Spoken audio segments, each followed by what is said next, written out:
welcome back to the channel. Real quick, I want to go over some diagnostic, okay? And on this video, I'm gonna be talking pretty basic, mainly to the newcomers into the automotive field. I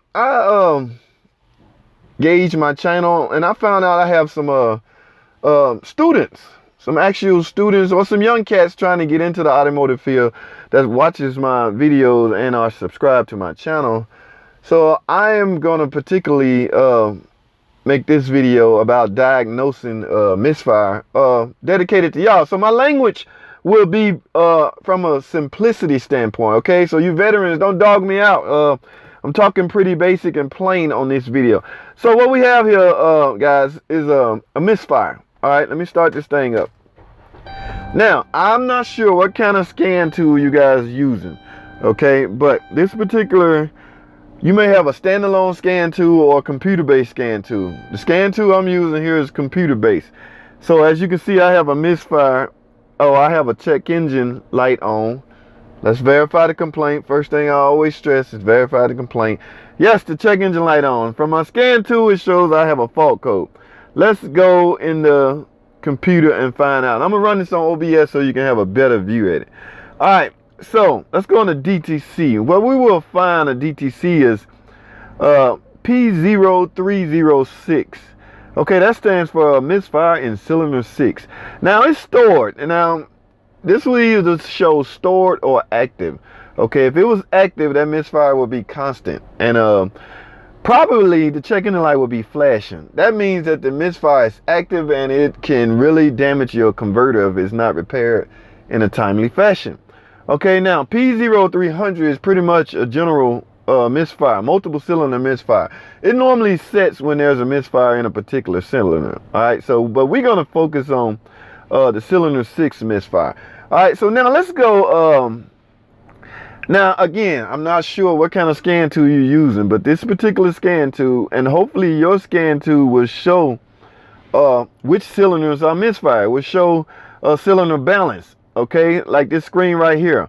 I have all 6 cylinders, by the way, it's a V6. I have all 6 cylinders here, and this particular scan tool will show if the cylinder is misfiring or not, okay? Now, I will go in another video how the crankshaft sensor detects misfire. But for now, we're going to focus on here.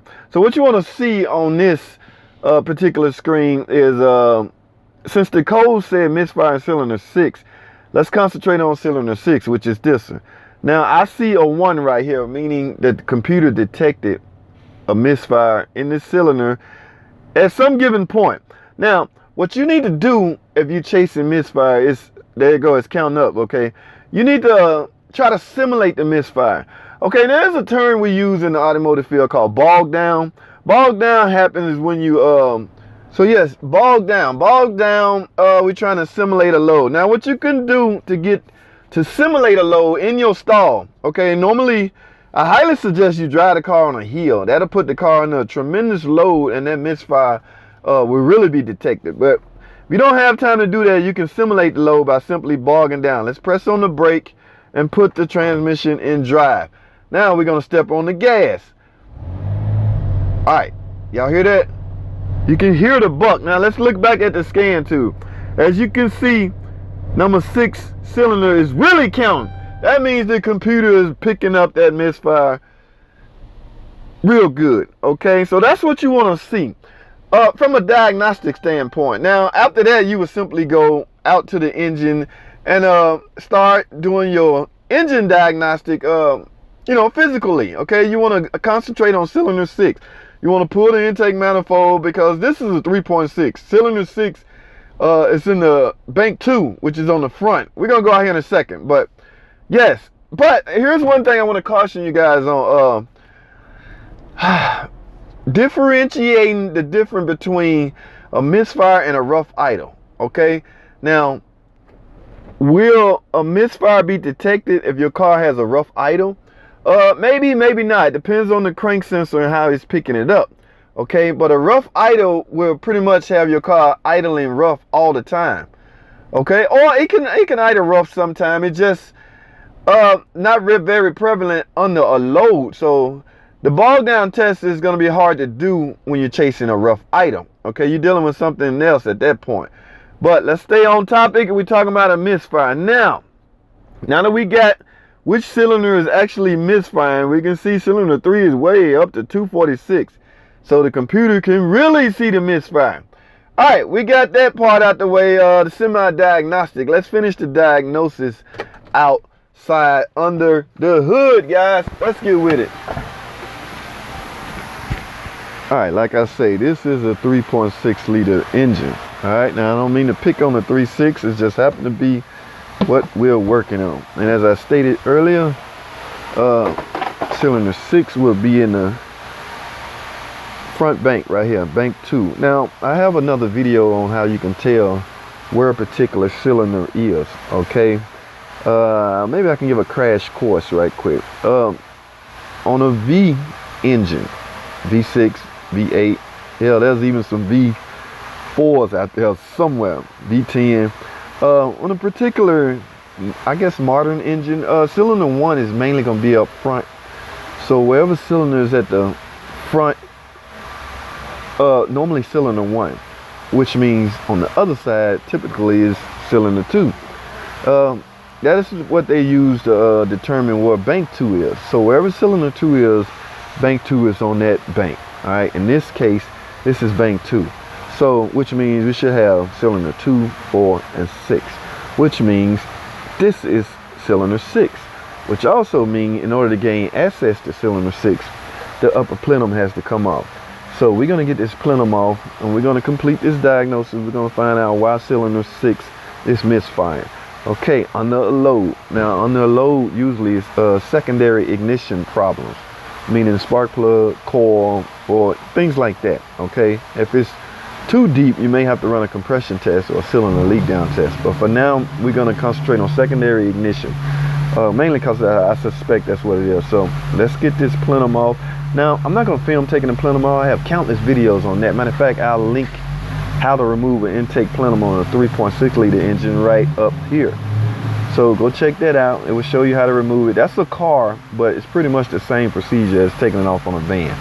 All right, so I'll get back with y'all after I get this plenum off. Let's get with it.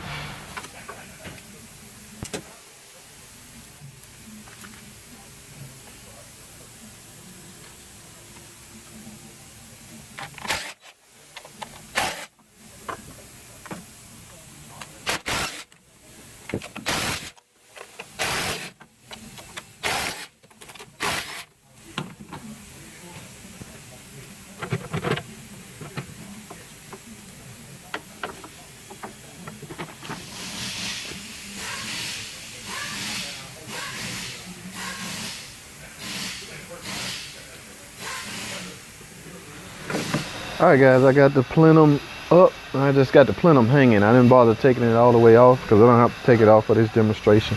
Okay, we're looking for cylinder 6. Remember, bank 2. This is cylinder 2, 4, and this obviously cylinder 6. So let's first remove this coil, ignition coil. This is a secondary ignition coil. One of the main culprit of cylinder misfire. Okay, but we're gonna check and verify. Now it's hard to tell if it's bad simply by looking at it. Okay, if you see some arcing signs, I used to see little white dots on them. You see little white dot signs on them, that's usually an indication that it was arcing. All right, so now let's get this spark plug out. We want to take a look at that also, because remember, we're chasing misfire in cylinder 6. All right, let's get this spark plug out and we'll see what it looks like. And well, ooh, not good. All right, ladies and gentlemen, this might be our culprit. Okay, in fact, like I said, it's hard to just look at it and tell if it's bad, but this looks pretty bad, like it's not firing.